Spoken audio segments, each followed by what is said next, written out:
थंडी छान पडायला लागलेली आहे आणि परवाच माझी भाजणी झालेली आहे. म्हणजे मी ही भाजणी सर्व सालासकट असलेल्या कडधान्यांची केलेली आहे. ही थालीपीठं इतकी सुंदर होतात आणि वाससुद्धा इतका सुंदर असतो त्या भाजणीचा की आपण ती थालीपीठं खाता खाताच अक्षरशः तृप्त होतो. चला तर आता आपण ही भाजणीची थालीपीठं करायला घेऊयात. पण त्याआधी मी अमिता दाते A1 सुग्रास रेसिपीमध्ये आपल्या सर्वांचं स्वागत करते. अशी ही भाजणी दळून आणलेली आहे. थोडी जाडसर दळायला सांगूनसुद्धा त्याने ही खूपच बारीक दळून दिलेली आहे.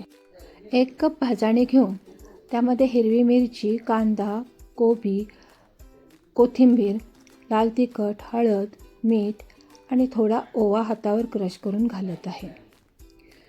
शिवाय 1 ते 2 चमचे पांढरे तीळ घालून त्यात थोडं पाणी घालून एक चांगला पिठाचा गोळा तयार करत आहे. अगदी नॉर्मल पिठाच्या गोळ्यासारखा करायचा आहे.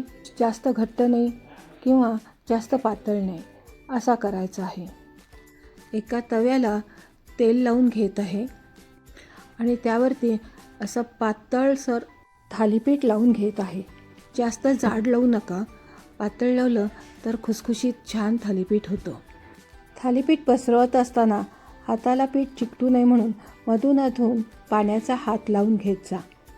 तर थालीपीठ पसरतानाही सोपं जातं आणि हातालाही चिकटत नाही. रेसिपी आवडल्यास A1 सुग्रास रेसिपीला सबस्क्राईब करा, लाईक करा आणि शेअरही करा.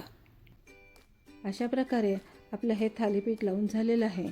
पहिल्यांदा जरा हाय फ्लेमवरती तवा गरम होईपर्यंत ठेवायचं आणि नंतर मंद गॅसवरती चांगलं भाजून घ्यायचं.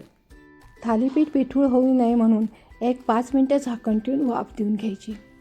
आता त्याच्यावरती थोडंसं तेल सोडून घेत आहे. म्हणजे थालीपीठ खुसखुशीतही होतं आणि तव्यापासून वेगळं व्हायला छान मदत होते. हे बघा, आता थालीपीठ आपण उलटवून घेऊयात आणि दुसऱ्या बाजूनेही छान भाजून घ्यायचं आहे. अशा प्रकारे आपलं हे छानपैकी थालीपीठ झालेलं आहे.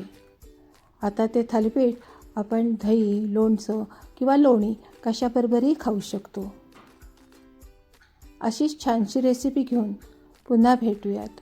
तुम्ही मात्र A1 सुग्रास रेसिपीला सबस्क्राईब करून बेल आयकॉनचं बटन दाबायला विसरू नका. म्हणजे सर्वप्रथम नोटिफिकेशन तुम्हाला येत राहील. चला तर आता आपण पुन्हा भेटूयात. तोपर्यंत बाय.